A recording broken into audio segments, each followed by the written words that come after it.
لله رب العالمين مجري الأقدار ورافع الأسباب وغارس الأمل في قلوب العابدين، نحمده سبحانه على آلائه ونستهديه لمعالي رضاه ونستغفروه من زلاتنا وخطايانا، وأشهد أن لا إله إلا الله وحده لا شريك له جعل الرجاء عبادة والأمل طريقا والتفاؤل سنة نبوية، وأشهد أن سيدنا محمدا عبده ورسوله أرسله ربه رحمة للعالمين ومصباحا لمن تاه عن طريقه وقدوة لكل متفعل يبني ويصلح. اللهم صل وسلم عليه وعلى آله وأصحابه أجمعين. أما بعد، فأوصيكم عباد الله ونفسي بتقوى الله، فهي مفتاح الرجاء ومنبع الأمل وسبب الثبات في أيام الأزمات. أيها المثقفون، إن الرجاء ليس أمنية سذاجة ولا خيالا معزيا ولا هروبا من الواقع. الرجاء في الإسلام قوة نفسية عميقة ومنهج للتغيير والعقيدة تصلح الإنسان وتقوي المجتمع وتبني الحضارة. قال الله تعالى: إنه لا ييأس من روح الله إلا القوم الكافرون. فالرجاء إيمان واليأس كفر بقدرة الله ورحمته. وقال جل وعلا: ومن يتوكل على الله فهو حسبه. ومعنى حسبه أن الله يكفيه ويدفع عنه ويفتح له أبوابا لا يتوقعها. Louange à Allah, le Seigneur des mondes, celui qui a fait de l'espérance une lumière dans le cœur des croyants et un moteur pour leur cheminement civilisationnel et une lumière qui leur guidera pendant les moments de ténèbres. Que la paix d'Allah et sa miséricorde soient sur le dernier des prophètes, Mohammed sallallahu alayhi wa sallam. Mohammed qui fut le modèle de résilience et d'élévation spirituelle. Mohammed qui fit une lumière et une constance face aux épreuves. Qu'Allah subhanahu wa ta'ala fasse que la bénédiction et sa miséricorde soient sur sa famille, ses braves compagnons et sur tous ceux qui les suivront. Chers frères et sœurs, je vous exhorte, tout comme je m'exhorte, de la crainte d'Allah subhanahu wa ta'ala, car elle est la clé de l'espérance. La crainte d'Allah subhanahu wa ta'ala est la source de résilience pour le croyant. Et la crainte d'Allah subhanahu wa ta'ala, c'est cette lumière qui permettra aux croyants d'être stables, d'être guidés. C'est cette boussole qui conduira le croyant jusqu'à la miséricorde du paradis et la miséricorde de l'agrément d'Allah subhanahu wa ta'ala. Chers frères et sœurs, chers intellectuels, l'espérance en islam, l'optimisme, le positivisme en islam est loin d'être un slogan, mais c'est un moral, c'est un idéal pour lequel le musulman il vit.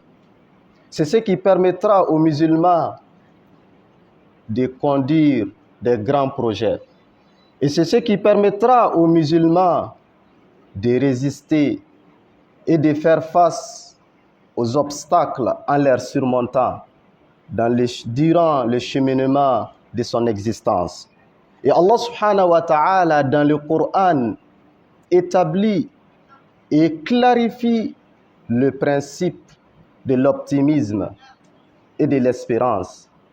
Allah dit: Innahu la yay'asu min rawhillahi illa al-qawmul kafirun. Allah dit subhanahu wa ta'ala: ce sont seulement les gens mécréants qui désespèrent de la miséricorde d'Allah subhanahu wa ta'ala. Et il dit encore, وَمَنْ يَتَوَكَّلْ, il dit, et quiconque place sa confiance en Allah, il lui suffit. Allah subhanahu wa ta'ala, à travers ces versets et des innombrables versets du Coran, nous explique que l'espérance en islam n'est pas un refuge psychologique. L'espérance en islam est un appel d'action, de responsabilité, tout en plaçant entièrement sa confiance en Allah subhanahu wa ta'ala.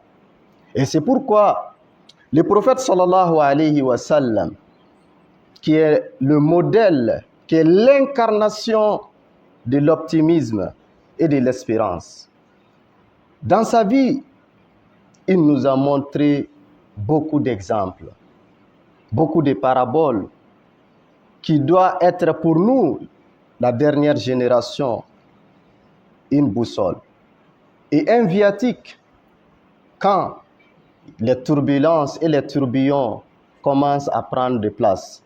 Le prophète sallallahu alayhi wa sallam, lorsqu'il était traqué, lorsqu'il était persécuté, il était humilié, et il était rejeté à Taïf, il a été blessé, il a été humilié, offensé. Au moment que, si ce n'est pas le messager d'Allah, les autres désespèrent.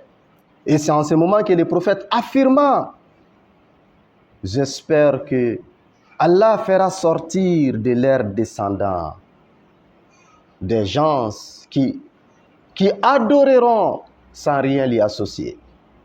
Et aujourd'hui, l'histoire donna raison au prophète. Après cette attitude des gens de Taïf, présentement, Taïf, dans l'Arabie saoudite, est l'une des villes exemplaires de l'attachement aux valeurs religieuses, de la mémorisation du Coran. Et Taïf, c'est cette ville qui a produit des innombrables savants musulmans. Encore, le messager de Dieu sallallahu alayhi wa sallam, lorsqu'il était sur le chemin de l'exil, lorsque ces traqueurs arrivèrent devant la grotte où ils étaient, le Coran nous a parlé de ces passages. Ce n'est pas pour rien. Allah subhanahu wa ta'ala a immortalisé cet événement. Le prophète dit à son ami, La tahzan, inna Allah ma'ana. Il lui dit, ne t'afflige pas. C'est vrai, les ennemis sont là. Comme les récits ont dit, son ami Abu Bakr lui dit, si l'un d'eux s'accroupit seulement, ils nous observeront. Mais le prophète a dit, ne t'afflige pas, car Allah est avec nous.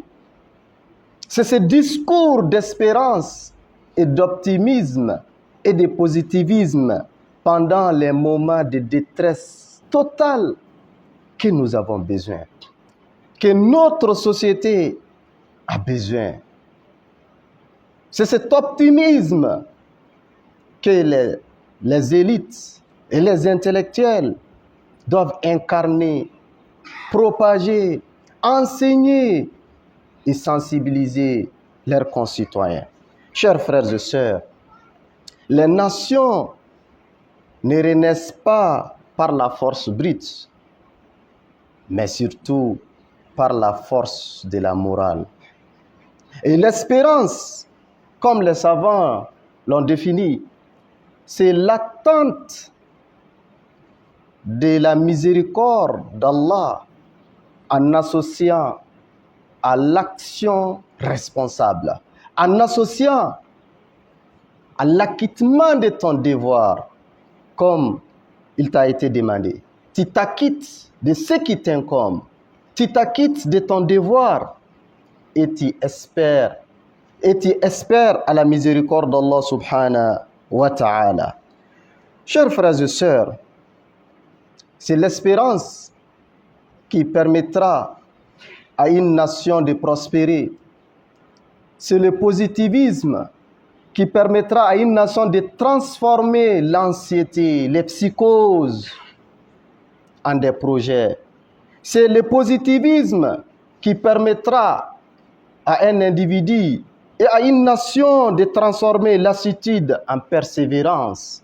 Chers frères et sœurs, Ibn Qayyim al-Jawzi, qu'Allah soit satisfait de lui, nous dit: le cœur dans son cheminement vers Allah subhanahu wa ta'ala est mu par l'amour, guidé par la crainte et porté par l'espérance. Ce qui veut dire, un cœur sans espérance est un cœur paralysé, est un cœur qui n'a aucune utilité, est un cœur qui ne peut plus servir ses semblables. Les élites, les intellectuels, les hommes de science et de savoir ont le devoir et l'obligation morale et spirituelle d'éduquer leur société, de sensibiliser leur société, de préparer leur société. Ils ont le devoir de déconstruire, les slogans de fatalisme. Il y a certains qui pensent que nous avons été tous témoins quelques jours auparavant. On nous faisait croire que notre nation sera raillée sur la carte. On nous faisait croire comme si c'était la fin du monde. Ces propagandes, ces calomnies et ces projets de subterfuges pour plonger notre société dans l'abîme, dans les désolations, c'est le devoir des élites et des intellectuels de déconstruire ces slogans de fatalisme, de combattre la culture de désespoir. Nous ne devons jamais désespérer. Le désespoir n'est pas du musulman. Le désespoir ne doit jamais figurer dans l'agenda d'un croyant. Car ce qui t'incombe, c'est acquitter ton devoir. Le résultat, le succès, la réussite ne vient pas de toi. Ça vient d'Allah subhanahu wa ta'ala. Chers frères et sœurs, nous devons ensemble proposer des lectures structurées de la réalité, en montrant les forces, les capacités de notre nation, en catalysant ceux qui commencent à désespérer et en donnant de l'espoir, à ceux qui sont perdus dans les ténèbres. Et nous avons la responsabilité, le devoir de générer des solutions enracinées dans les valeurs spirituelles qui sont couplées à la connaissance contemporaine. Chers frères et sœurs,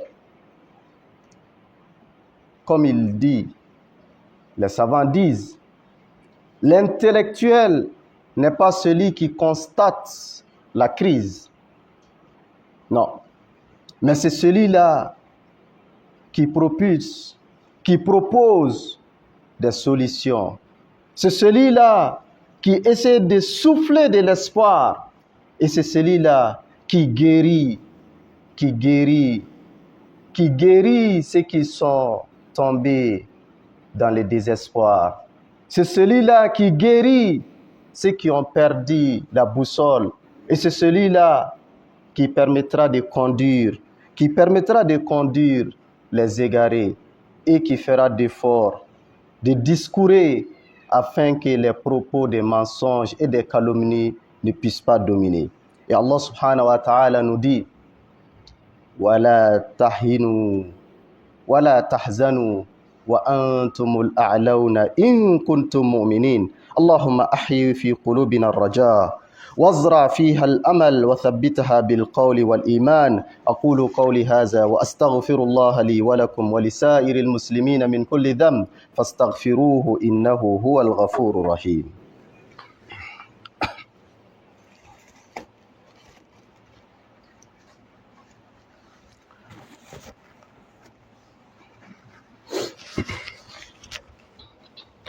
الحمد لله رب العالمين ولا عدوان إلا على الظالمين وأشهد أن لا إله إلا الله وأشهد أن سيدنا محمدا رسول الله. Chers frères et sœurs, dans toutes les renaissances de l'histoire, qu'elles soient islamiques, qu'elles soient africaines, occidentales, asiatiques, nous retrouvons trois moteurs.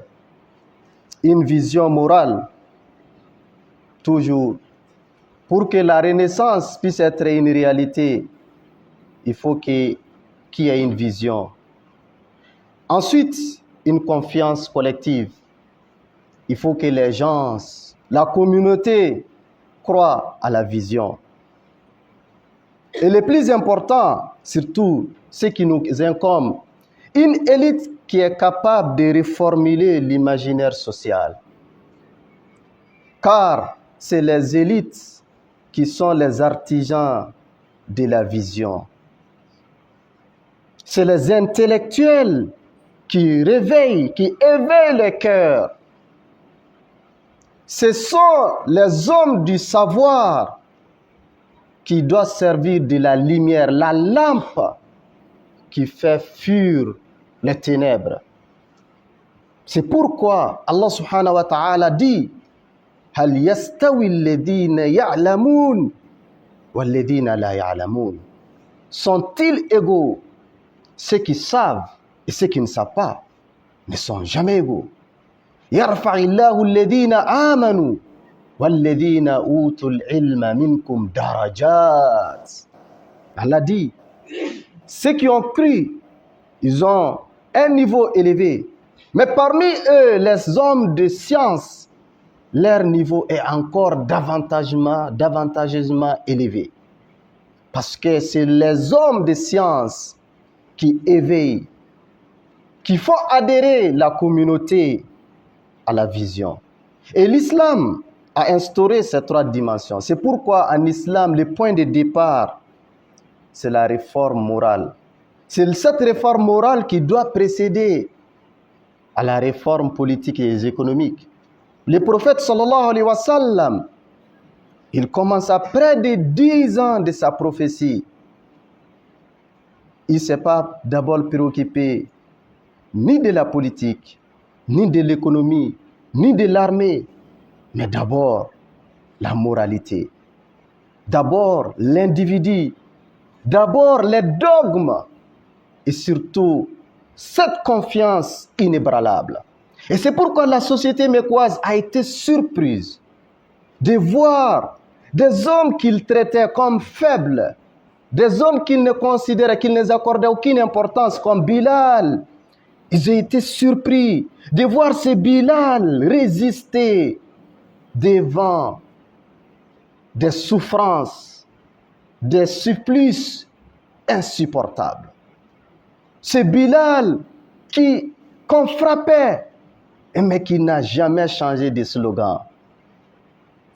Les grands, les nobles, les puissants, Bilal les a réduits en faibles.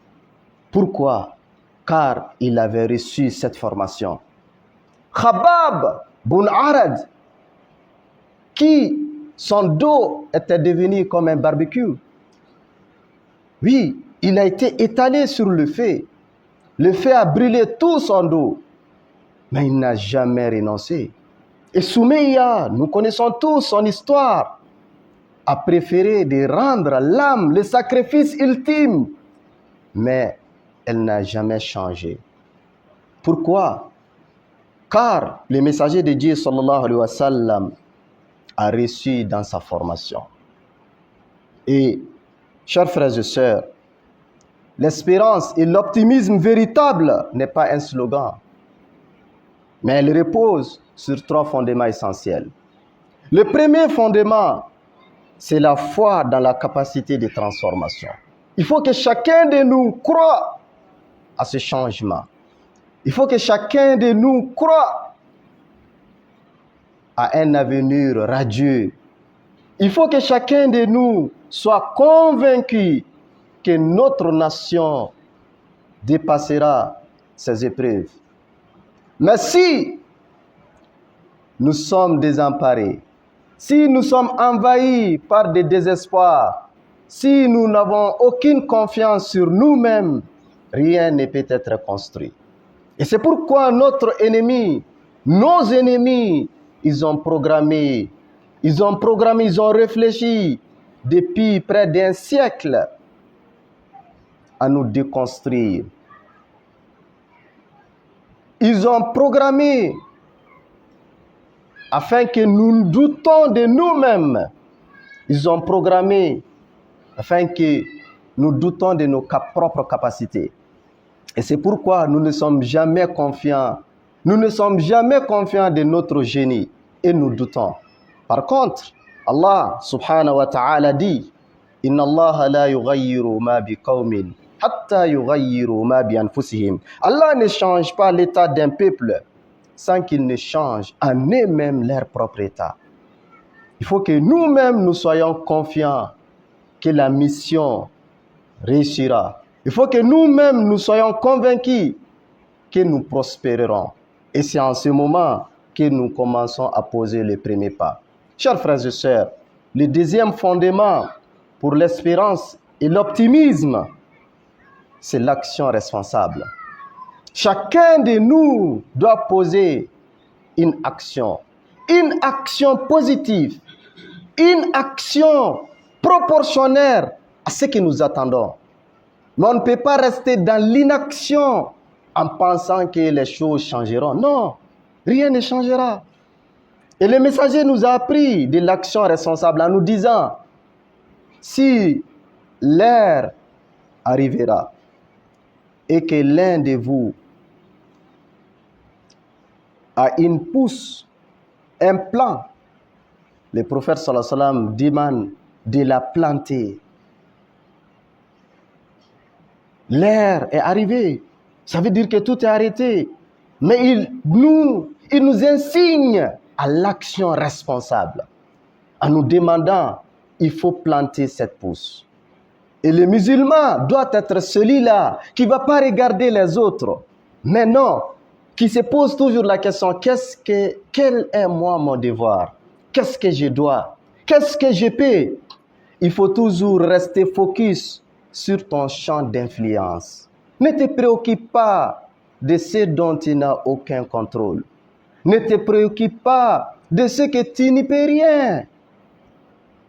Change-toi d'abord. Pose les actions que tu dois. Lorsque tu es étudiant, il faut bien étudier. Il ne faut pas chômer les cours. Il faut suivre. Mène des recherches. Participe aux cours. Anime les cours. Si tu ne comprends pas, cours derrière les professeurs. Si tu dois faire des stages, cherche. Sois assidu, ponctuel, engagé, avec abnégation. Et si tu es l'enseignant, il faut actualiser ton cours quand même. Tu ne vas pas continuer à dispenser les mêmes cours de l'Antiquité. Les temps changent, le monde change, la société évolue, les besoins ont changé et les étudiants ont besoin d'être formés afin qu'ils fassent face à la nouvelle réalité. Mais si tu failles à cela, tu as failli à ton devoir. Les administrateurs, les ouvriers, tout le monde doit poser l'action. Il ne faut pas se préoccuper des autres, mais préoccupe-toi de toi. Préoccupe-toi de ce que tu dois faire, car ce que tu poseras, c'est sur ce que tu seras interrogé. Ce que tu laisseras derrière toi, c'est ce que tu continueras de bénéficier. Inna nahnu nuhyil mauta wa naktubu ma qaddamu wa atharahum. Comme Allah dit, les traces que nous laisserons derrière nous, nous continuerons à bénéficier les avantages si c'était des bonnes traces. Mais attention, les conséquences aussi, les péchés les désolations et les malheurs continuent. Oui, ça continue. Si c'est des mauvaises traces, qu'Allah subhanahu wa ta'ala nous préserve.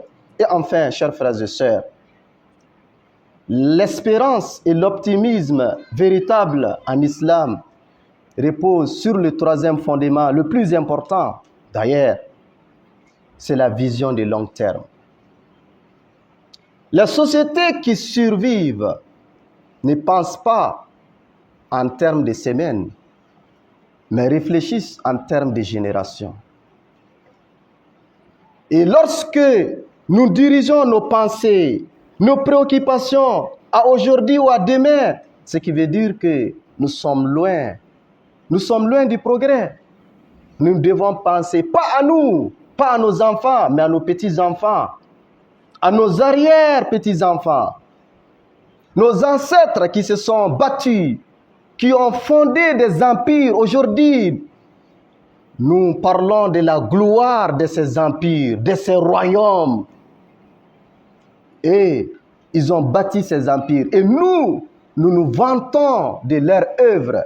Mais après nous, de quoi nos petits-enfants se vanteront? De quoi nos petits-enfants parleront? Nous devons penser en termes de générations. Et c'est pourquoi lorsque le jour Khabbab bin Arad, qui a été brûlé, son dos a été brûlé sur le feu, comme les compagnons disent, lorsque le jour, à l'époque de Omar, il a enlevé le vêtement, tout son dos était cicatrisé. Il a été étalé sur le feu. Ce jour-là, Khabbab, il est venu en courant. Il pleure.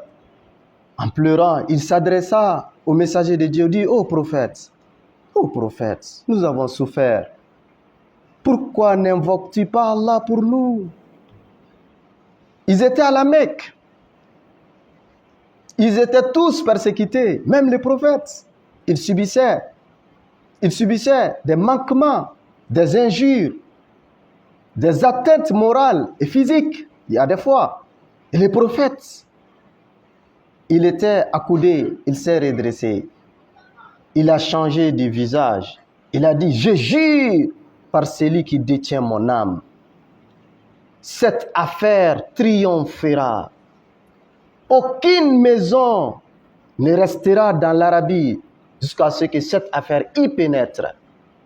Et la femme voyagera de Yémen et se rendant à la Mecque, n'ayant peur de rien à part des loups qui attaqueront ses troupeaux. Khabbab, il est venu demander le secours et l'invocation. Le prophète lui rappela la vision. L'affaire, ce n'est pas pour nous. Non, c'est pour ceux qui viendront après nous. Le prophète, il a annoncé que les musulmans conquéreront les dynasties persiques, des Byzantins. Les musulmans conquéreront la capitale de l'empire byzantin romain, Constantinople, l'actuel Istanbul. Mais le prophète même n'a pas vu. Après son décès, près de 4 siècles, que les musulmans ont pu conquérir Constantinople. Donc, les musulmans, il a nourri, il a adhéré, il a expliqué aux compagnons la vision de long terme. Et les compagnons ont cru à la parole, car ils savaient qu'il ne ment pas. Ils savaient que c'est le messager. Et les compagnons, ils ont œuvré, ils ont porté, ils ont légué les flammes et l'étendard. Et les générations après eux aussi, ils ont continué. Nous aussi, quelle que soit notre situation, quelle que soit la difficulté que nous traversons, quels que soient les problèmes, quelles que soient les complications, nous devons penser à long terme. Nous devons quitter de ce confort de tout de suite. Nous devons quitter dans la recherche de gains rapides, mais nous devons penser à la prospérité, au bien-être de notre nation, afin que notre pays puisse retrouver les gloires d'antan, afin que nous soyons tous fiers d'appartenir à cette belle nation, et afin que dans ce pays, le nom d'Allah puisse puisse être prononcé haut et fort partout. Nous devons tous œuvrer et penser et réfléchir au futur. Un futur dans lequel la sécurité régnera. Un futur dans lequel la quiétude régnera. Un futur dans lequel la justice et l'équité sociale sera des slogans. Nous devons tous œuvrer et penser afin que la miséricorde d'Allah subhanahu wa ta'ala puisse revenir de nouveau et que la cohésion sociale, l'attente et l'entraide puissent être notre slogan, puisse être notre valeur, puisse être notre identité et caractéristique. Comme nous avons été un peuple de Djatigia, nous devons œuvrer afin que ces mêmes Djatigia, cette acceptation des communautés qui vivaient ensemble pendant des décennies, des siècles, ils ne se sont jamais combattus. Nous devons tous œuvrer afin que cette quiétude puisse revenir. Nous prions Allah subhanahu wa ta'ala qu'il accorde la paix, la stabilité et la quiétude à notre pays. Nous demandons à Allah subhanahu wa ta'ala de stabiliser notre pays. Nous demandons à Allah subhanahu wa ta'ala de nous mettre à l'abri des comploteurs. Nous demandons à Allah subhanahu wa ta'ala de guider les égarés parmi nous. Nous demandons à Allah subhanahu wa ta'ala d'illuminer les cœurs des hommes perdus parmi nous. Nous demandons à Allah subhanahu wa ta'ala, parmi nous, ceux qui décident et qui veulent du malheur pour la nation, qu'Allah subhanahu wa ta'ala les fasse occuper par un problème qui va leur faire oublier de ce pays. Nous demandons à Allah subhanahu wa ta'ala d'assister nos autorités, qu'Allah subhanahu wa ta'ala élimine leurs décisions, qu'Allah subhanahu wa ta'ala fasse que l'entente puisse régner entre eux, qu'Allah subhanahu wa ta'ala fasse qu'ils aient pitié et la miséricorde envers la population. Et nous demandons à Allah subhanahu wa ta'ala que le respect de l'autorité puisse être une réalité dans la population. Les étudiants parmi nous, nous demandons à Allah subhanahu wa ta'ala qu'il leur accorde la réussite, qu'il leur accorde une connaissance utile, une connaissance qui leur aidera à faire bouger les lignes, à faire avancer les pays. Et ceux qui leur enseignent, nous demandons à Allah subhanahu wa ta'ala de bénir leur savoir. Nous demandons à Allah subhanahu wa ta'ala de les assister. Nous demandons à Allah subhanahu wa ta'ala de mettre la baraka dans tout ce qu'ils font. Et nous demandons à Allah subhanahu wa ta'ala de dissiper leurs problèmes. Ceux qui sont dans les besoins, les malades, ceux qui n'ont pas eu la chance de se marier, ceux qui n'ont pas eu des enfants, ceux qui n'ont pas eu des fonctions, nous demandons à Allah subhanahu wa ta'ala de soulager tous parmi nous. Allah, il est le miséricordieux, le très miséricordieux. Celui qui connaît nos problèmes et celui seul qui a la solution. Nous demandons à Allah subhanahu wa ta'ala de résoudre l'ensemble de nos préoccupations. Nos frères et sœurs de notre espace qui souffrent comme nous demandons à Allah subhanahu wa ta'ala de les secourir. Nos frères et sœurs de la Palestine, nous demandons à Allah subhanahu wa ta'ala de leur donner aussi une ouverture, de leur accorder aussi une quiétude et de leur permettre de vivre dignement dans leur terre. Nous demandons à Allah subhanahu wa ta'ala qu'il leur permette de recouvrir la totalité de leur terre. Nous demandons à Allah subhanahu wa ta'ala qu'il fasse que la communauté puisse vivre en union et en entente. Allahumma zra al-amala fi qulubina. Allahumma ij'alna min ibadika alladhina la yay'asun. Allahumma asli ahwala mali wahfaz ahlaha warzuqha amnan wa salaman wa nahda. Allahumma 'allimna ma yanfa'una wanfa'na bima 'allamtana wa zidna imanan wa sabatan wa huda. إن الله يأمر بالعدل والإحسان وإيتاء ذي القربى وينهى عن الفحشاء والمنكر والبغي يعظكم لعلكم تذكرون فاذكروا الله يذكركم واشكروه على نعمه يزدكم ولذكر الله أكبر والله يعلم ما تصنعون قوموا إلى الصلاة